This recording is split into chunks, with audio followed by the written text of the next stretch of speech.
Hai Sobat Mahas, mari kita lanjutkan pembahasan seputar DIM. Topik kali ini adalah tentang UKT dan koreksi UKT.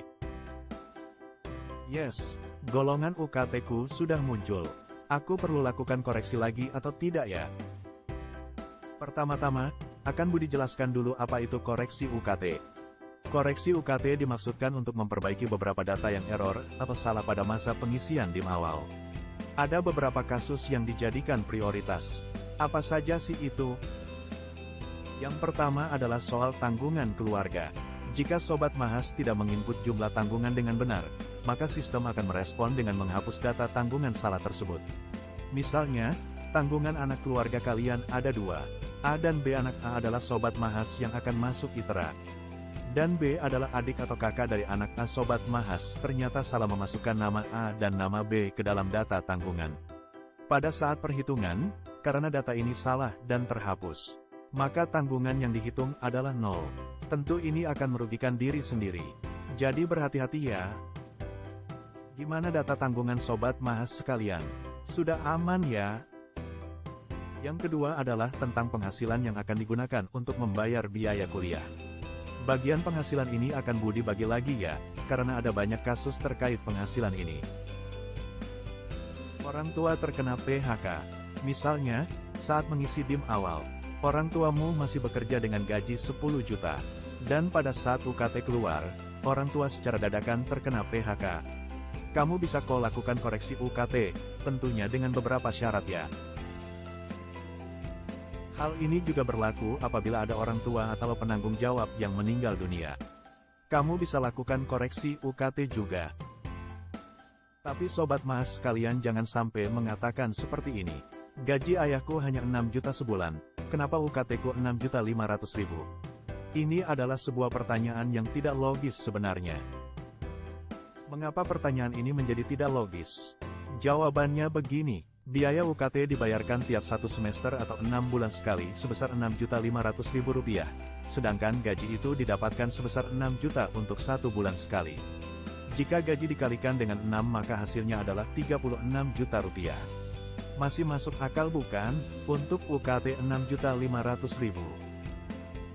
Untuk yang meminta koreksi UKT dengan alasan seperti ini, kebanyakan akan ditolak. Gimana Sobat Mahas? Sudah terbayang ya? Berikutnya adalah tentang penghasilan yang harus terpotong karena adanya hutang. Pada tahun 2023, ITERA tidak memberikan koreksi jika penghasilan terpotong karena adanya hutang. Karena hutang adalah hal yang secara sadar diputuskan oleh orang tua kalian. Jadi faktor ini tidak usah digunakan untuk alasan koreksi UKT ya. Faktor berikutnya adalah ketidaksesuaian antara aset rumah Sobat Mahas dengan penghasilan yang Sobat Mahas inputkan. Seseorang dengan penghasilan 8 juta rupiah sangat wajar memiliki aset rumah yang lebih baik dari penghasilan 3 juta. Jika Sobat Mahas memasukkan nominal penghasilan 3 juta, namun memiliki aset rumah yang tidak sesuai dengan penghasilan, tentu UKT akan tidak sesuai. Sobat Mahas bisa mengajukan koreksi UKT, namun jika ditemukan kecurangan pengisian, maka sesuai dengan surat pernyataan yang Sobat tanda tangani, akan menggunakan UKT baru yang disesuaikan. Selanjutnya, tentang koreksi tagihan-tagihan seperti listrik, air, dan telepon. UKT akan disesuaikan dengan biaya bulanan tersebut. Jika Sobat Mahas memiliki nilai tagihan yang sangat besar untuk tagihan-tagihan tersebut, dapat disimpulkan orang tua Sobat Mahas adalah orang yang memiliki penghasilan tinggi. Dan tentunya akan mampu membayar UKT yang lebih tinggi dibandingkan Sobat Mahas lainnya, yang memiliki tagihan lebih kecil. Jika kamu memiliki kesalahan input tagihan ini, segera perbaiki pada masa koreksi UKT. Faktor lain yang tidak kalah penting adalah soal beasiswa. Jika pada fase DIM awal kamu belum bisa untuk mengumpulkan semua dokumen yang diminta untuk beasiswa, kamu masih ada kesempatan untuk melengkapinya di fase koreksi ini. Tentunya ini bergantung pada verifikator beasiswanya ya. Untuk Sobat Mahas yang langsung melakukan pembayaran, tidak diperbolehkan untuk melakukan koreksi UKT lagi. Kalian bisa lakukan koreksi UKT di tahun depan. Jadi manfaatkan kesempatannya dengan baik. Untuk Sobat Mahas yang membutuhkan koreksi tidak boleh bermalas-malasan ya. Alasan tidak tahu informasi koreksi maupun tidak sempat ikut koreksi, tidak akan menjadi sebuah alasan penting dalam proses ini. Sobat Mahas bisa mendapatkan informasi dari banyak sumber. Salah satunya channel inilah.